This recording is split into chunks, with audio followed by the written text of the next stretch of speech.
ये कहानी चार दोस्तों के बारे में है। हालांकि यह हादसा तीन दोस्तों के साथ ही हुआ था और चौथा दोस्त तब उनसे मिलने जा रहा था, तो इसीलिए वो उस हादसे का शिकार नहीं हुआ था। पर नरेश ने मुझे उस गांव और उस जगह के बारे में बताने से इनकार कर दिया। पर वो घटना बेहद डरावनी थी और इसीलिए मैंने उसका कहानी में रूपांतरण किया है। तो कहानी असल में ऐसी है कि रोहित, सुरेश, उदय और नरेश ये चार दोस्त थे। चारों कॉलेज में एक साथ पढ़ते थे। तो एक दिन उनका प्लान हुआ कि रात को कहीं जाकर पार्टी करते हैं, मतलब सिगरेट बियर वगैरह पीते हैं। और फिर जैसा प्लान था उस हिसाब से तैयारियां होने लगी। किसी ने कुछ खाने का सामान लिया, किसी ने बियर खरीदी, तो किसी ने बाइक का इंतजाम किया और आखिर में नरेश को बस जगह का बंदोबस्त करना था। तो जैसा प्लान हुआ था वैसे नरेश ने उन सबको अपने खुद के गांव आने को कहा। अब गांव के लोग कम से कम 9 बजे या फिर 10 बजे तक सो जाते हैं। तो नरेश ने तीनों दोस्तों को रात 10 बजे के बाद गांव आने को कहा था।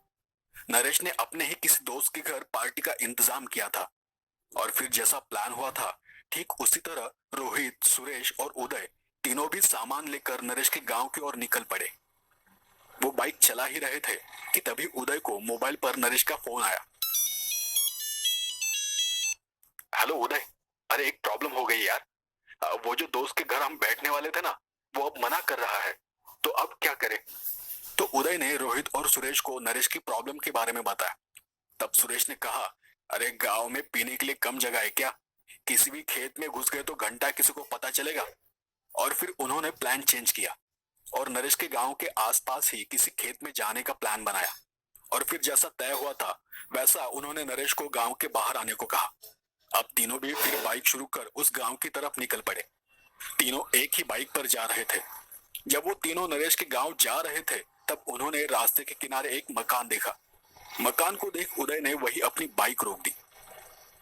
उस मकान को देख लग रहा था कि उसका कंस्ट्रक्शन का काम शुरू है। आधी अधूरी दीवारें थी, सीमेंट के पिलर बने हुए थे और दीवारों पर प्लास्टर भी नहीं था। वो 3 मंजिला मकान था। सबसे नीचे की मंजिल की दीवारें थी और ऊपर की 2 मंजिल खुली थी। वहां बस पिलर्स खड़े थे। मकान के आसपास लोहे की तारों का कंपाउंड बना हुआ था और उसी को लगकर लोहे का एक बड़ा सा गेट था। और गेट पर मराठी भाषा में एक बोर्ड लगा हुआ था। उस पर लिखा हुआ था की सदरची जागा विश्रामराव प्रतापराव जाधव यांच्या मालकीची आहे आणि त्यांच्या परवानगीशिवाय या जागेत पाय ठेवण्याची कुणालाही परवानगी नाही। इसका मतलब ये था कि इस जगह के मालिक विश्रामराव प्रतापराव जाधव है और उनकी इजाजत के बगैर इस जगह पर किसी को भी पैर रखने तक की इजाजत नहीं है। तो उस जगह को देख उदय के दिमाग में एक आइडिया आया। उसने सोचा कि ऊपर की मंजिल खुली है तो वहां पर ठंडी हवाएं आएगी, अच्छा मौसम होगा और कोई देखने भी नहीं आएगा। तो पार्टी वही करते हैं, किसी को पता भी नहीं चलेगा और बहुत मजा आएगा। तो उसने उस नए प्लान के बारे में सुरेश और रोहित को बताया। अब सब जवान थे, तो जवान इंसान हमेशा ही जोश जोश में कुछ सोच लेता है पर उसके परिणाम के बारे में वो कभी नहीं सोचता। तो बाकी सब भी तैयार हो गए। तो फिर उन्होंने नरेश को कॉल किया ताकि उसे वो उस जगह के बारे में बता सके जो कि उसके गांव से कुछ 4 या 5 किलोमीटर ही दूरी पर थी और जगह अच्छी थी और उनके प्लान के मुताबिक थी। तो नरेश के मना करने का सवाल ही नहीं था। पर जब वो उसे कॉल लगा रहे थे तो नरेश कॉल उठा ही नहीं रहा था। उन्होंने 3-4 बार कॉल किया और फिर रोहित ने कहा, अरे रहने दे, बाइक पर होगा। जैसे ही वो गांव से बाहर आएगा वो खुद हमें कॉल करेगा, तब हम उसे बता देंगे कि हम यहाँ इस मकान में रुके हैं और उसे और थोड़ा आगे आने को कहेंगे। तो बाकी दोस्तों ने भी उस बात को ठीक समझा और उस मकान का गेट खोलकर वो अंदर चले गए। उन्होंने आसपास देखा तो सब तरफ ईंटें यहाँ वहां पड़ी हुई थी। जमीन पर हर तरफ रेत बिखरी हुई थी। मतलब साफ था कि मकान का काम शायद कुछ महीनों से बंद पड़ा हुआ था। ये देख उन्हें और अच्छा लगा। मतलब यहाँ कोई भी आता जाता नहीं होगा। दीवारों पर जगह जगह बारीक बारीक पेड़ उगे हुए थे। दीवारों की ईंटें हरी पड़ चुकी थी, उन पर शैवाल उग चुका था शायद। वो तीनों बिना कुछ सोचे वहां बनी गीली फिसलती सीढ़ियां चढ़ते हुए पहली मंजिल की ओर चले गए। ऊपर की तीसरी मंजिल पर छत नहीं थी और बारिश के दिन थे। तो उन्होंने पहली मंजिल पर ही बैठने का फैसला किया और बैग को नीचे रखते हुए सिगरेट बियर ये बाहर निकाला और वो वहीं बैठ गए। रोहित ने एक सिगरेट सुलगाई और उसी मंजिल के किनारे पर जाकर वही एक पिलर के पास खड़ा हो गया। वो बाहर इधर उधर देख रहा था। मौसम बहुत ठंडा था, इसलिए बियर जल्दी गर्म होने की कोई बात नहीं थी। जब रोहित सब तरफ देख रहा था तब उसका ध्यान मकान के नीचे गया। उसने देखा कि वहां कोई आदमी खड़ा है जो कि रोहित को ही घूर रहा है। रोहित को लगा कि दोनों में से किसी ने नरेश को मैसेज कर दिया होगा और वो नीचे खड़ा यही देख रहा होगा कि हम तीनों यहाँ है या और कोई है। तो उसने ऊपर से ही उसे आवाज दी, अरे नरेश, जल्दी आना, कितना वक्त लगाएगा। और फिर रोहित ने अपनी हाथ की सिगरेट को वही उसी पिलर पर बुझाते हुए उस अजली सिगरेट को नीचे फेंक दिया। जब वो सिगरेट को पिलर पर बुझा रहा था तो वो नीचे खड़ा इंसान दौड़कर नीचे के कमरे में चला गया। रोहित को लगा कि उसकी बात सुनकर नरेश दौड़कर ऊपर आ रहा है। वो जाकर बाकी दोनों के साथ बैठ गया। उन्हें भी कुछ देर के लिए लगा कि नरेश ही आया है, तो उन्होंने बैग से प्लास्टिक के ग्लास निकाले और बियर की बोतल को खोलना शुरू किया। और फिर उन्होंने एक बियर की बोतल को खोलकर सामने रख दिया और नरेश के ऊपर आने का इंतजार करने लगे। 1 मिनट बीत गया, 2 मिनट बीत गए, 3 मिनट बीत गए, पर नरेश ऊपर नहीं आया और नहीं उसकी आवाज आई। तो सुरेश ने रोहित से कहा, तूने नरेश को ही देखा ना, या फिर कोई और था? तो रोहित ने कहा, अब पता नहीं यार कौन था, पर मुझे लगा नरेश है तो मैंने आवाज दे दी, और अगर कोई दूसरा भी होता तो अब तक ऊपर आ चुका होता। तो उदय ने हंसते हुए कहा, अरे वो नरेश नहीं, अपने जैसा ही कोई और होगा जो पीने के लिए जगह ढूंढते हुए यहाँ आया था, और अब हमें देखो भाग गया होगा। चल जाने दे, अब बोतल खोल ही दी है तो शुरू करते हैं। तो उन्होंने थोड़ी थोड़ी बियर ग्लास में भरी और पीना शुरू किया। तब रोहित अपने मोबाइल से नरेश को फोन लगाने की कोशिश कर रहा था, पर उसके मोबाइल को रेंज नहीं पकड़ रही थी। तो रोहित ने कहा, अजीब बात है यार, अभी थोड़ी देर पहले नीचे अच्छा नेटवर्क आ रहा था और यहाँ जरा भी नेटवर्क नहीं मिल रहा। तो उदय ने भी अपना मोबाइल निकाल कर देखा तो उसके मोबाइल को भी बिल्कुल भी रेंज नहीं थी। तब सुरेश तो पीने में लगा पड़ा था। उदय ने उठकर मोबाइल हाथ में लिया, आसपास घूमकर नेटवर्क तलाशने लगा। जब वो मकान के एकदम किनारे जाकर खड़ा हो गया तब उसे वहां थोड़ा सा नेटवर्क मिला। वो उस पहली मंजिल के एकदम किनारे पर खड़ा था, जो कि सीमेंट का बस एक बीम था, और वहां कहीं भी दीवारें नहीं थी, बस पिलर्स खड़े थे। उसने अपना हाथ एकदम बाहर निकाला तो मोबाइल को फुल नेटवर्क मिला। उसने फिर अपना हाथ अंदर ले लिया और फिर नेटवर्क चला गया। उसने फिर एक बार अपना हाथ बाहर निकाल कर देखा तो फिर से नेटवर्क पकड़ने लगा, और जब फिर उसने अपना हाथ अंदर ले लिया तो फिर नेटवर्क गायब हो गया। उदय ने परेशान होकर कहा, अबे अजीब मकान है यार, मकान के बाहर हाथ निकालो तो फुल नेटवर्क दिखाई देता है, और जैसे ही हाथ को अंदर लो तो नेटवर्क जीरो हो जाता है। तो रोहित ने भी उठकर एक दो बार ट्राई किया, उसके साथ भी वही हुआ। तो रोहित ने कहा कि रुक, मैं ऊपर की मंजिल पर जाकर देखता हूँ, वहां सब तरफ खुला है तो फुल रेंज आएगी। और ऐसा कहकर रोहित ऊपर चला गया। वो जब ऊपर जा रहा था तब उसे ऐसा महसूस हुआ कि जैसे कोई उसके पीछे पीछे सीढ़ियां चढ़ रहा हो। उसने एक दो बार पीछे मुड़कर भी देखा, पर पीछे कोई नहीं था, और आखिरकार वो ऊपर की मंजिल पर चला गया। तो वहां भी वही हालत थी। रोहित ने हर कोने में जाकर देखा, पर जरा भी रेंज नहीं मिल पा रही थी। रोहित को ये थोड़ा अजीब लगा कि यहाँ इतना खुला होने के बावजूद यहाँ नेटवर्क नहीं आ रहा। उसने जैसे नीचे के फ्लोर पर किया था वैसा ही यहाँ किया, हाथ बाहर निकाला और अंदर लिया, तो वहां भी बिल्कुल वैसा ही हुआ। हाथ को बाहर निकालते ही नेटवर्क पकड़ता था और हाथ को अंदर लेते ही जीरो हो जाता था। रोहित को थोड़ा गुस्सा आया और वो वापस नीचे चला गया। उसने वहां जाते ही उदय से कहा, अबे ऊपर भी वही हालत है, जरा भी नेटवर्क नहीं आ रहा। रुक, मैं नीचे जाकर देखता हूँ और सबसे पहले नरेश को फोन करता हूँ, नहीं तो नरेश को पता ही नहीं चलेगा कि हम कहाँ है और वो हमें यहाँ वहां ढूंढता बैठेगा। और ऐसा कहकर रोहित नीचे चला गया। नीचे जाकर वो मकान के बाहर गया और बाहर गेट के पास जाकर खड़ा हो गया। उसने मोबाइल निकाला तो अब फुल नेटवर्क आ रहा था। तभी उसका ध्यान पास लगे उस बोर्ड की ओर गया जिस पर लिखा था कि इस जगह के मालिक विश्राम राव प्रताप राव जाधव है और उनकी इजाजत के बगैर इस जगह पर किसी को भी पैर रखने तक की इजाजत नहीं है। रोहित ने वो पढ़ा और उस बात को नजरअंदाज करके उसने नरेश को कॉल लगाया। अरे नरेश, कहाँ है तू? जल्दी आना यार। अरे बस 1 मिनट में निकल रहा हूँ, गांव के बाहर ही मिलता हूँ। तो रोहित ने कहा, अरे नहीं, थोड़ा आगे चले आ, हम यही रास्ते में ही एक मकान में रुके हुए हैं। तो नरेश ने कहा, कौन सा मकान? पर इस बार नरेश की आवाज ठीक से नहीं आ रही थी।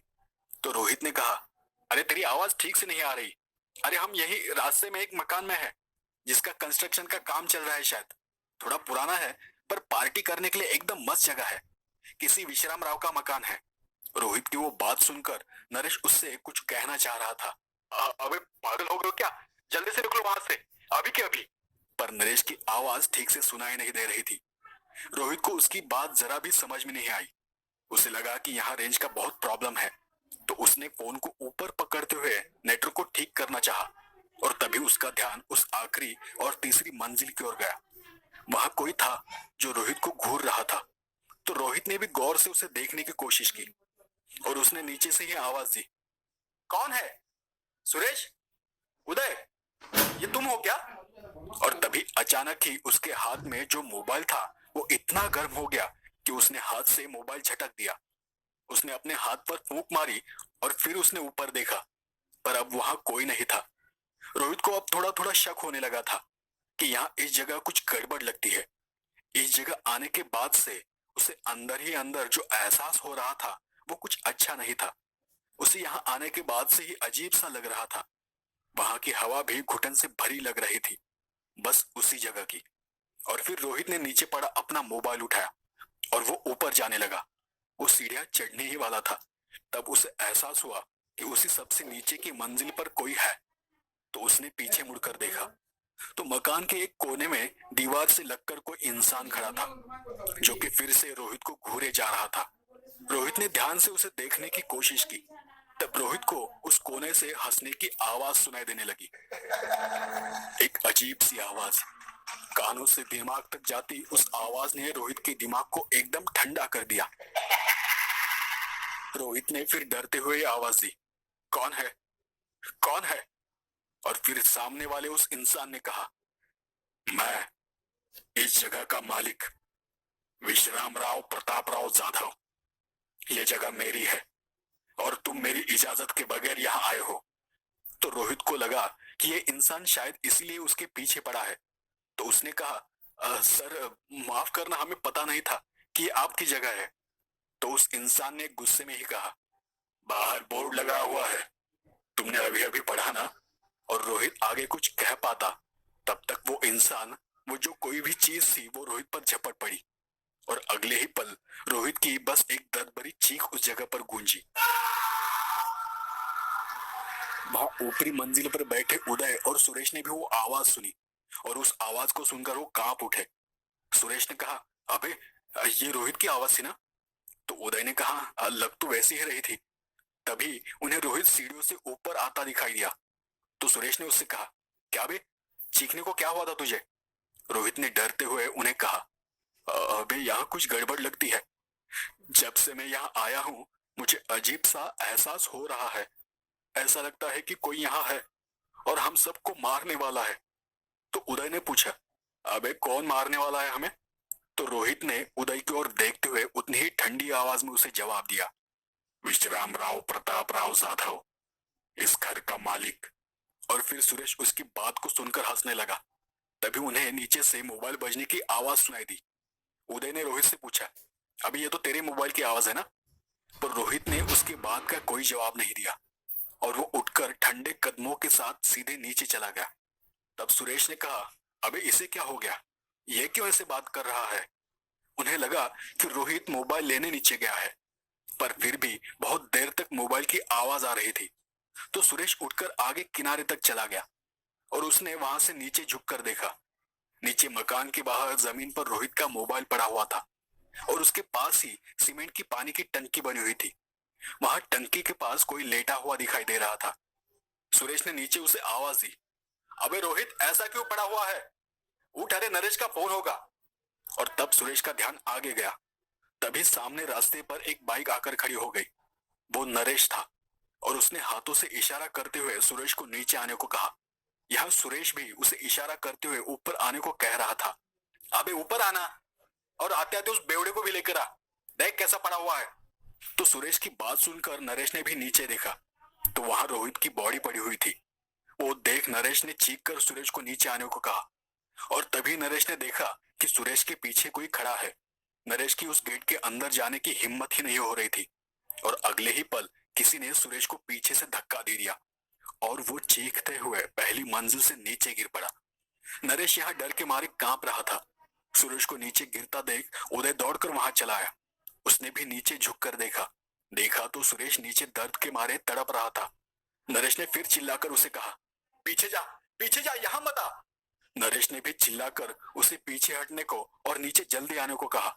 उदय ने नीचे देखा तो नीचे एक तरफ रोहित की लाश पड़ी हुई थी और दूसरी तरफ सुरेश तड़प रहा था। उसे समझते देर नहीं लगी कि यहाँ कुछ गड़बड़ है। वो दौड़कर नीचे जाने लगा। जब वो नीचे गया तो उसने देखा कि उस मकान के कोने में कोई इंसान खड़ा था।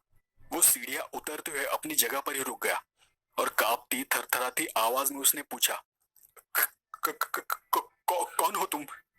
तो उस इंसान ने ठंडी आवाज में उसे जवाब दिया, विश्रामराव प्रतापराव जाधव, इस जगह का मालिक। और उसकी आवाज सुनकर उदय दौड़कर बाहर जाने की कोशिश करने लगा। तब उसने देखा कि नरेश गेट के अंदर आया था और सुरेश को घसीटते हुए गेट के बाहर ले जा रहा था। तभी यहाँ उदय का पैर किसी ईंट या पत्थर से टकरा गया और वो नीचे गिर पड़ा। गिरने की वजह से उदय बहुत जोर से चीखा तो नरेश का ध्यान उस मकान की ओर गया। तब नरेश ने देखा कि कोई था जो उदय के पीछे खड़ा था और उसका पैर पकड़कर वो उसे अंदर खींच रहा था। नरेश समझ गया कि अब उदय को बचाना मुश्किल है। वो किसी तरह सुरेश को खींचकर गेट के बाहर चला गया और उदय का इंतजार करने लगा। पर कुछ देर बाद नरेश और सुरेश को उदय की बस चीखें सुनाई दी। वो चीखें सुनकर दोनों की भी हालत खराब हो गई थी। तब सुरेश दर्द से कराहते हुए नरेश को वहां से निकलने को कह रहा था। जब उदय की आवाज आना बंद हो गया तो नरेश समझ गया कि उदय अब नहीं रहा। तो उसने किसी तरह सुरेश को उठाकर बाइक को पकड़कर खड़े रहने को कहा। ऊपर से गिरने की वजह से सुरेश की एक टांग की हड्डी टूट गई थी और एक हाथ का शोल्डर फिसल चुका था, जिसे उसने अपने दूसरे हाथ से पकड़ रखा था। नरेश जब बाइक पर बैठ रहा था तब उन दोनों का ध्यान ऊपर उस मकान की ओर गया। वहां ऊपर वो इंसान खड़ा था, विश्रामराव प्रतापराव जाधव, और उन्हें देख वो अजीब तरह से हंस रहा था। नरेश ने सुरेश को किसी तरह पीछे बिठाया और उसे वो अपने गांव लेकर चला गया। दर्द की वजह से रात को सुरेश कब बेहोश हो गया उसे भी पता नहीं चला। दूसरे दिन वो एक सरकारी अस्पताल में था और जब वो होश में आया था तब पुलिस उससे पूछताछ करने वहां आई थी और पूछताछ करके वो वहां से चली गई। तब सुरेश को पता चला कि असल में वो जगह जिस इंसान के नाम पर थी, मतलब विश्रामराव प्रतापराव जाधव, वो जिंदा ही नहीं था और कुछ साल पहले ही उसकी उस जगह पर मौत हो गई थी। उसके और उसके किसी भाई के बीच उस जमीन और उस मकान को लेकर झगड़ा चल रहा था। तब विश्रामराव ने उस जगह पर अपने नाम का बोर्ड लगा दिया था। झगड़ा बढ़ता चला गया और एक दिन गुस्से में आकर विश्रामराव के भाई ने उस जगह और उस मकान को हड़पने के लिए उसे मार दिया था। लेकिन उसके बाद भी वो जगह उसे नहीं मिली क्योंकि विश्रामराव आज भी वही है। वो किसी को वहां आने नहीं देता। उस घटना के बाद सुरेश जब ठीक हुआ तो उसे भी कुछ महीनों की सजा हुई। हालांकि उस पर रोहित और उदय के खून का इल्जाम लगने वाला था क्योंकि घटना के वक्त उन तीनों के अलावा वहां कोई नहीं था। पर अच्छी बात यह थी कि कोई भी सबूत न मिलने की वजह से उसे कम सजा हुई। उसे बस उसकी लापरवाही और किसी की परमिशन के बगैर उसकी प्रॉपर्टी में जबरदस्ती घुसने के जुर्म में बस कुछ महीनों की सजा हुई थी। नरेश का कहना है कि विश्राम राव का कोई भी वारिस न होने की वजह से सरकार ने उस जगह को अपने कब्जे में ले लिया है और वहां एक और बोर्ड लगा दिया है कि ये प्रॉपर्टी सरकार की है। पर वो दूसरा बोर्ड अब भी वही है जिस पर लिखा है, इस जगह के मालिक विश्रामराव प्रतापराव जाधव है और उनकी इजाजत के बगैर इस जगह पर किसी को भी पैर रखने तक की इजाजत नहीं है।